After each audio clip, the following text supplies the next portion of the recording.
Hello दोस्तों, आज के स्टडी लॉन्ग ब्लॉग में मैं आप लोगों के साथ हिस्ट्री और इकोनॉमी की क्लास शेयर करती हूँ। एंड सबसे पहले मैंने अपनी आज हिस्ट्री की क्लास को लिया था, तो उसमें जिस चैप्टर को पढ़ा था तो उस चैप्टर का नाम है जनजातीय खानाबदोश और एक जगह बसे हुए लोग समुदाय। तो इन लोगों के बारे में बताया गया था कि जो जनजातियाँ थी वो कहाँ रहती थी, मतलब इनके बारे में पता कैसे चला था, ये किन किन राज्यों में निवास करती थी एंड समाज कैसे बदला, नई नई जातियाँ कैसे आई। तो इसमें ये सारी चीज़ों को बताया गया था। एंड उसके बाद में मैंने अपनी इकोनॉमी की क्लास को लिया था। एंड इसमें जिस चैप्टर का नाम था वो था भारत में खाद्य सुरक्षा के बारे में बताया गया था, भोजन की उपलब्धता के बारे में बताया गया था। मतलब खाद्य सुरक्षा मतलब है कि इसका अर्थ है कि हमारे देश में हर एक नागरिक तक भोजन की उपलब्धता होनी चाहिए। खाद्य सुरक्षा का ये मतलब होता है सबकी पहुंच होनी चाहिए, सब इतने समर्थ होनी चाहिए कि उस मतलब कि अपने पैसों से जो है भोजन को खरीद सकें, अनाज को खरीद सकें। तो यही इसका मतलब है। और भोजन की सब तक उपलब्धता होनी चाहिए, पहुंच होनी चाहिए, समर्थ होनी चाहिए, सरकार द्वारा ये व्यवस्थाएं की जानी चाहिए। एंड भूकंप मतलब कि भूख, ये बोल सकते हैं भूख जो है हमारी खाद्य सुरक्षा को संकेत देने वाला मतलब एक क्या होता है, दूसरा पहलू होता है उसका।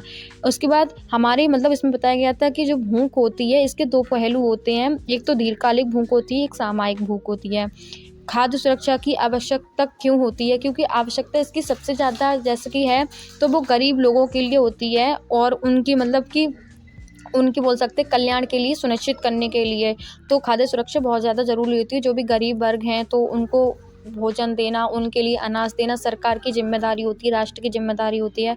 तो एंड उसके बाद दूसरा मतलब इसमें टॉपिक है कि जैसे कि भूकंप हमारे देश में आता है, सूखा पड़ता है, अकाल पड़ता है, आपातकालीन कोई भी बोल सकते हैं परेशानियाँ आती हैं, तो उस टाइम पर जो प्रभावी सबसे ज़्यादा देश में हमारे में गरीब वर्ग ही होता है। गरीब जो लोग होते हैं वो होते हैं, तो उनके लिए भोजन की व्यवस्था करना ताकि भूख से वो उन लोगों की कोई मतलब परेशानी ना आए। एंड इसका एक मतलब कि एग्जाम्पल भी है, जैसे कि हमारे भारत में जब कोरोना आया था तो सरकार द्वारा पूरे देश में अनाज फ्री दिया गया था। खाद्य सुरक्षा के प्रति संवेदनशील लोग कौन कौन है, जैसे कि जिनके पास भूमिहीन जो लोग हैं तो बहुत ज़्यादा संवेदनशील हैं, गरीब वर्ग है, गरीब लोग हैं जिनके पास खुद का घर नहीं है, वो भी एक तरफ से मतलब भूमि ही नहीं है, क्योंकि जब उनका रहने के घर नहीं है तो वो मतलब कि अनाज कहाँ से उत्पादित करेंगे। तो ये भी लोग बहुत ज़्यादा संवेदनशील हैं।